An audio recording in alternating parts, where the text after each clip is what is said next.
From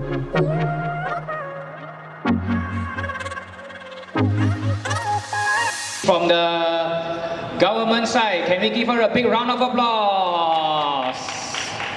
All right, 1, 2, 3, go. Good afternoon, ladies and gentlemen. The topic for our debate today is the House would impose death penalty on drink drivers. Did you know in the US, one person dies every 39 minutes because of someone's reckless drunken driving? Every day, 36 people die and nearly 700 are injured due to accidents caused by drunk drivers. For now, Malaysia's death cases caused by drunk drivers are low, but in time it will increase. And we have the obligation to prevent this from reaching anything close to the US numbers now. We, the government team, define the topic as a drunk driver who has caused death due to his reckless driving to be sentenced to death. We, the government team, believe that this statement is true. I am sure everyone is thinking, what if the driver caused the death because of some other reasons? Like, what if the street lights weren't working, or his car skidded? This is not his fault. How can you give him a death penalty? Well, before he or she is given a death penalty, they will be trialed first. If they were proven not guilty, then they wouldn't be given a death penalty. But if he or she is proven to have caused the death because of their reckless drunken driving, they will be given a death penalty. Before I go into my debate, I would like to enlighten everyone with the effects of alcohol on the brain. Alcohol interferes with the brain's communication pathways and can affect the way the brain looks and works. These disruptions can change mood and behavior and make it harder to think clearly or move with coordination. I'm going to discuss 3 points for my debate today. My first point is that drinking and driving can cause lapses in judgment. For example, a drunken driver's instinct to brake when seeing a child suddenly cross the road is delayed because of the effect of alcohol on the brain. This is a typical scenario that can happen. By giving stiff punishments, we will be able to avoid this. In our opinion, death penalty is the most effective. We, the government team, understand the predicament of the society and specifically the people who need to drive back after drinking. This brings me to my second point. There are many other safer ways for transportation, such as having a designated driver. A designated driver is a person who will not be intoxicated and will drive everyone back. This is very popular in many countries such as New Zealand. Another way of a safe transportation is by taking a cab or Grab. If you feel that taking a cab is risky, you should go in a group to decrease the risk. Besides, no one would feel lonely.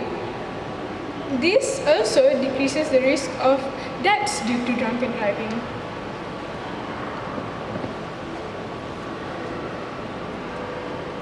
Now to my last point.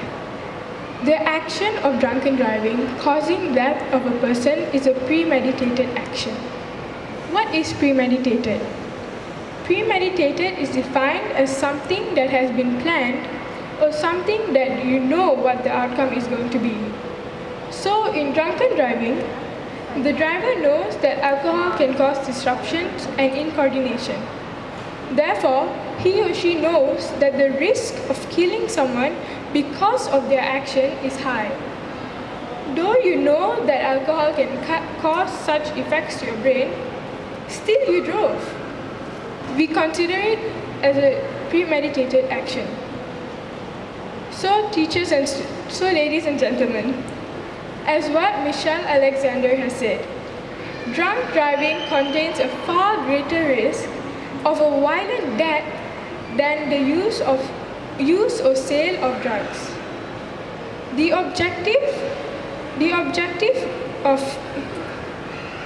objective of this punishment is so that we don't want anyone to die.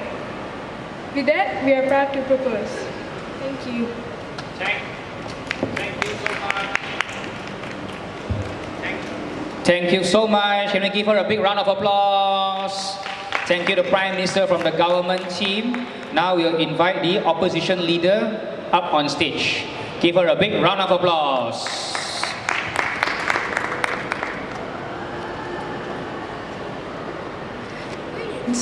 I am Malka, the leader of opposition, and today we are discussing whether we should give a death penalty for those who take alcohol and drive. Before I start with my speech, let me state my rebuttals. Pavitra, the Prime Minister, says that Malaysia will still fall with high numbers of drunk accidents, just like in the USA. Malaysia is a completely Muslim country. Being a Muslim means that you cannot take any kind of alcohol. Therefore, the people who do use alcohol in Malaysia are usually not Muslims and are foreigners, which we should treat them kindly rather than give them a death penalty. That's all my rebuttals. Let me continue on to my speech. I've divided my speech into a few parts grouped by questions which I'll be answering. My first question is, who are the people who usually drink and drive? The people who are more prone to drinking, proven by statistics, are 12 to 18-year-olds than 21 to 25-year-olds. Those who do drink and drive and get caught, are 21 to 25 years old and 35 to 34-year-old. Therefore, I can say people who do drink and drive are teenagers and young adults. Teens are bombarded by the stress at home to get good grades, and young adults are stressed over whether they can get a job. It's clear that people who do drink and drive have some type of stress which makes them want to drink as an escape from their problems. And since they are under the influence of alcohol and stress, they can make irrational decisions such as drink driving. Definitely, the stress and the fact that they are under the influence of alcohol does not excuse the fact that they drink and drove, but it does prove an explanation why they did indeed drink and drive. Do you think we should give a death penalty to those who are trying to figure their life out? Drink driving is serious, but judging the context, can we really blame them for making an irrational decision? I don't think death penalty is a good punishment for drink drivers. It is a bit overkill. That brings me to my next question. Is death penalty really necessary? If not, what are some better alternatives than death penalty to punish drink drivers? Death penalty is excessive. Imagine being a teenager, trying your best to get good grades so you can get to a good university. Imagine being a young adult, trying your best to get a good job so you can live a happy life. Being a teenager and being a young adult are the most stressful times of your life. Drinking was one of the mistakes they did because they wanted to escape from the reality where they had to please their or others' high expectations. Due to the fact they were under the influence of alcohol, they made another mistake. They were drunk and they drove. This mistake they made can be awful because they got into an accident. Yeah. Except. You said that they were under the influence of alcohol, right? But before they were under the influence of alcohol, they are sober and they would be able to make decisions. Yes, but they're still under the influence of their stress. They can still make irrational decisions. They want an escape. Alcohol is their escape.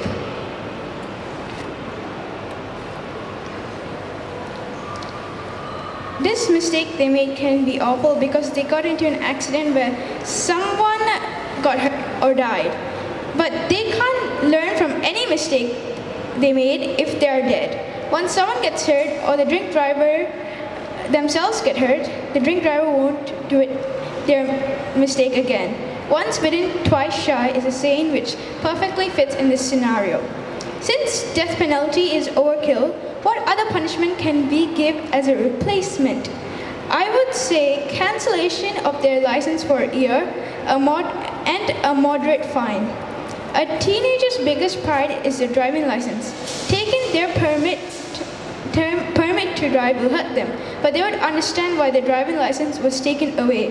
This, with a fine is already a sufficient punishment for drink drivers.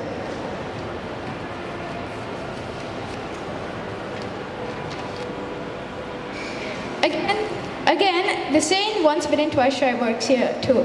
As teenagers and young adults would never drink drive again, as they never would want to lose their greatest pride which they show off to their friends, their license. If a person were to die in an accident with a drink driver will be persecuted separately for the crime of manslaughter and murder. But the punishment of the drink driver still stands as a cancellation of their license and a moderate fine. Drink driving and killing a person are two different crimes. We can trial them separately and give them different punishments for the different crimes. If they are a repeat offender of drink driving, they will be met with harsher consequences as it's clear they haven't learned their mistake the first time they offended. We could also provide a repeat offender rehabilitation as they must be taking a lot of alcohol to not be able to think properly to make the rational decision of booking a cab instead of driving while they were drunk. I believe the method I've created is much more efficient and effective than death penalty. Drink driving is an awful crime. But we should not say once a person has committed drink driving, they're forever going to commit it, so we should just give them a death penalty. A harsh punishment like death penalty will wipe out our younger generations as they are the usual offender. Since the younger generations are the usual offender, we should try to be soft with them. A cancellation of a drink driver's license and a fine is enough of a punishment for drink driving. With that said, I'm proud to oppose.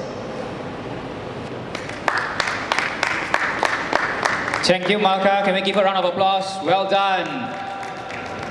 All right, now from the government side, the Deputy Prime Minister, can we give her a big round of applause?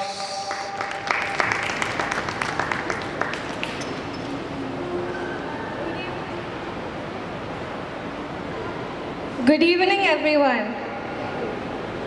Should we allow death penalty on people who consume alcohol and drive or not? As the Deputy Prime Minister, I believe that people who consume alcohol and drive must be given death penalty. Death penalty is the punishment of death caused by a crime, and in this case, drink driving is a crime. I have a few reasons to prove why people must be given death penalty for drink driving. Number one, death penalty can change the idea of drink driving for people. Number two, less amounts of lives will be lost. Firstly, let me state my rebuttal. Malka, the leader of opposition, said that Malaysia is a country, it's a Muslim country, so we have to be kind to them. We have to be kind to the foreigners. But actually, Malaysia is a country with more than one religion, like me. So there are more religions. So how could you say that we can't treat them kindly? And Bavitra said that they're sober before they take alcohol, so they can make decisions. And Malka said that alcohol is the only escape. But alcohol is not only the escape. There are more things other than alcohol they can do. Rehabilitation, you said that Malka said that rehabilitation will help them, but rehabilitation will not bring back the innocent life they have killed. Wait. Drink driving is a serious crime in many countries, like Malaysia, China, etc. It is a very bad habit. When you start drinking and driving, you would feel like there's nothing wrong doing it again and again. They know that if they are caught drunk driving again, they would only have to pay a fine or given a punishment that they can handle. They would not take it seriously and would do it again and again. Death penalty would change the attitude of drink drivers towards drink driving because they know that if they do it again and hurt someone, they are definitely going to be hanged or given a punishment of death like electric chairs, etc. They know that they would lose their lives and they would definitely not want that. So they would be more likely to stop drinking and driving so they don't lose their lives. They would also stop drinking so that they don't end up getting the punishment. It helps them to become a better person who follows the rules in society. If you break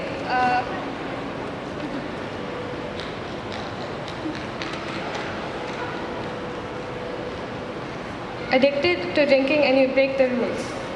If you break the law by drinking and driving, you will still break more rules because you think that if you drink and drive, it's okay, and you'll also start breaking more rules.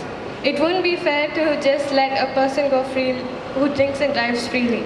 If there was death penalty, then that person would maybe stop drinking because they know that they would die.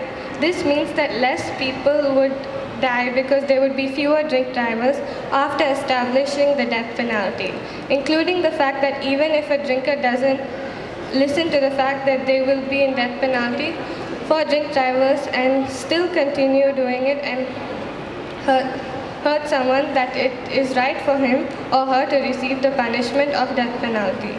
The drink driver may also get into accidents and they also may die in the accidents they get into. So by establishing death penalty, drink drivers may stop drinking and might not lose their life in accidents too. We can maybe allow death penalty on people who have taken a lot of alcohol or killed or harmed someone. The effects of alcohol can affect your brain, so you are easily in an accident, as Pavitra, the Prime Minister, has said. Drink drivers would also constantly be spending their money on the drinks and paying fines. The drink driver is more likely to have many family problems due to the amount of fines the drink driver has to pay. The family may lose a lot of money and may become poor because they would be paying fines. If there is a death penalty, the drink driver would stop drink and driving and would lose less money. There are many ways to stop drink driving. People who are more likely to drink can order a cab or designated driver, as Pavitra said, before drinking, or ask their friends to pick them up at a certain time after they drink so that they won't have to drink drive and won't have to lose their lives or anyone else's life. It would be good for the person. It would be better to drink in groups than alone so that one person won't drink and the rest can drink, so that the person can drive the rest of the group home and each of them can take turns to drive. It would also be good to stop drinking so that you wouldn't have to focus about the drink driving problem anymore and can easily focus on other things. To do that, you can speak to a doctor to control your addiction of alcohol. Spend more time with your family. Speak to a therapist to ease the feeling of getting alcohol again. We can change the world by taking these measures. Death penalty can change a person completely. If there isn't death penalty, then the world would be a bad place. Thank you. With that, I'm proud to propose. Well done. Can we give a round of applause? Well done.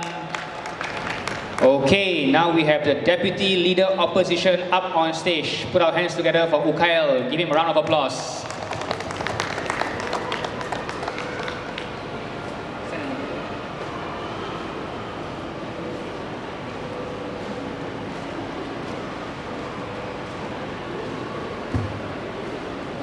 Good evening, ladies and gentlemen.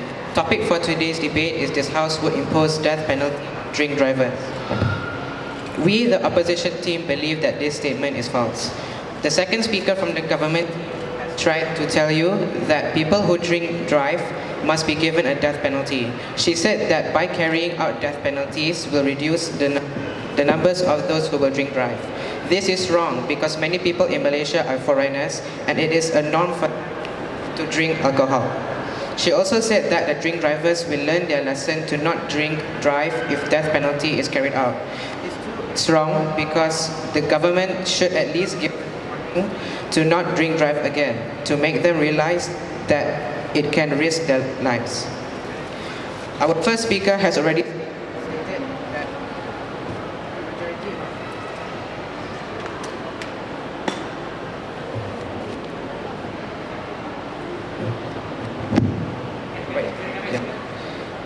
This too is wrong because the give them a warning to not drink drive again to make them realize that it can risk their own lives. Our first speaker has already said that a majority of people who drink drive are teenagers. She also stated that the death penalty being used on teenagers and young adults are unnecessary. Teenagers tend to try a lot of things and they are prone to do a lot of mistakes, which can... Today, I will be talking to you about 3 points. I will move on to my first point. It is actually uncertain whether a harsh punishment such as death can reduce drink driving related fatalities. It is because of Malaysia's diverse communities where alcohol consumption is the norm. However, as a society cannot be changed, an amendment to the law is needed. My second point is to look at a foreign country's perspective of solving the problem. In Poland, a first-time driving under the influence offender is taken 20 miles out of town before forcing the person to march back in. While in Costa Rica, El Salvador, and France, vehicles of drink drivers are auctioned off. Australia publishes the names of such offenders in the media. Drunk drivers in the UAE are subjected 80 times lashed across the arms, back and legs. However, some believe that these punishments are not enough in serving justice to the victims, which resulted to the suggestion of death penalty. My third point is that making death law against drink drivers should not be rejudged as an inhumane punishment. Instead, it should be vehemently lauded as such a law could be humanizing insane drivers who may think that killing people in a road accident is sinless, but a thing of the past that cannot be reversed. Example. You said that we should give a warning before the death penalty, but when we set the law, people will find out that you will get a death penalty with drink and drive and cause a death. But if you carry out death penalty, they will actually die and they will not actually learn their mistakes and they will not be able to regret their actions. The death sentence could be made as an additional provision to the current road transport law that presently seems to be orderless who happily survived from being jailed. I believe that the absence of fierce provisions of the existing law in punishing alcoholic drivers is the prime reason why drink driving has been seen as a forgivable fault. As some may have recommended, drinking alcohol in public must be made unlawful as smoking at public places. Agree or not, prohibiting no business premises, be it the restaurant or bar or karaoke clubs, from openly serving beers and other alcoholic drinks has been the unnoticed factor behind the rise of the drunk devils on roads. When an alcoholic drink is sold openly just like chocolate ice cream, we cannot just make a wish from the distance that only sober customers would buy it and drink it at home.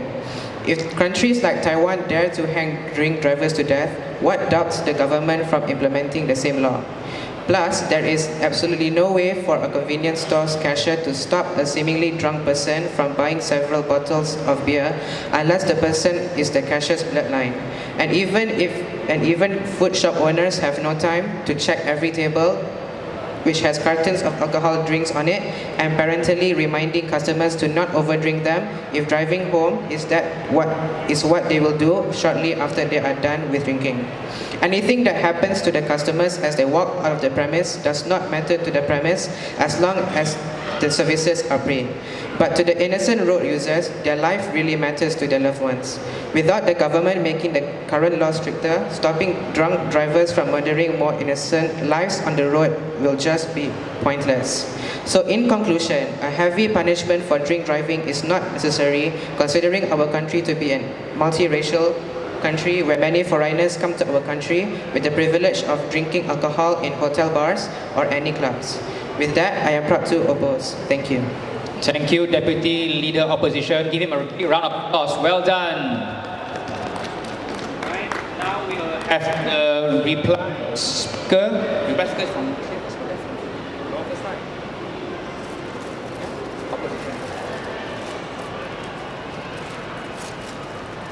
Okay, reply speech is 2 minutes. We will have Marka for the reply speech.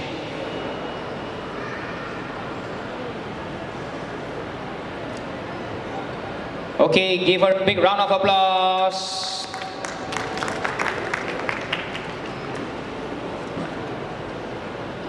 Makai.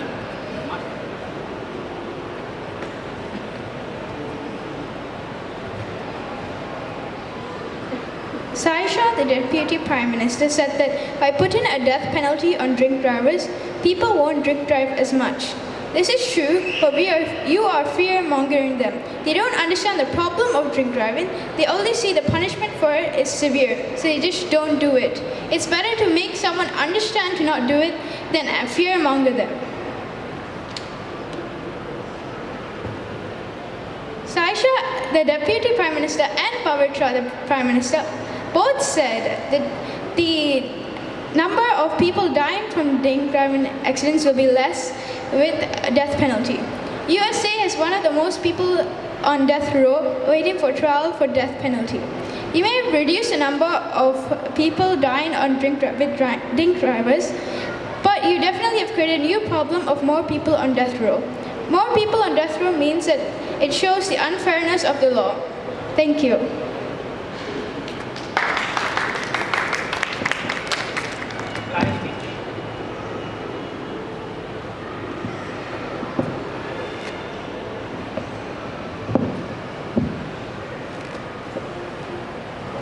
Ladies and gentlemen, as the reply speaker, I would just like to say a few things. Firstly, in this debate, we aren't just talking about giving someone a penalty for doing a crime, but it's about life and death situation. And we as the government team believe that this is an effective way to prevent innocent lives from being lost. Though the culprit here is the alcohol and the way we use it, the person in the driver's seat has to take the responsibility for his actions. If by driving in an intoxicated state, and if the driver causes an accident where there is a loss of life, then the driver has to take responsibility, and the death sentence would be the ultimate prevention from this happening. Under Section 39B of the Dangerous Drug Act, those in possession of a mere 15 grams of heroin and morphine will receive a mandatory death sentence. If we can give a death penalty to someone only in possession of drugs, what about directly causing someone else's death? With that, we are proud to propose. Thank you. Thank you. Can we give the teenagers a big round of applause? Well done for both opposition and also the government. So Teacher Cherry will off the one and call the judge, and he will count the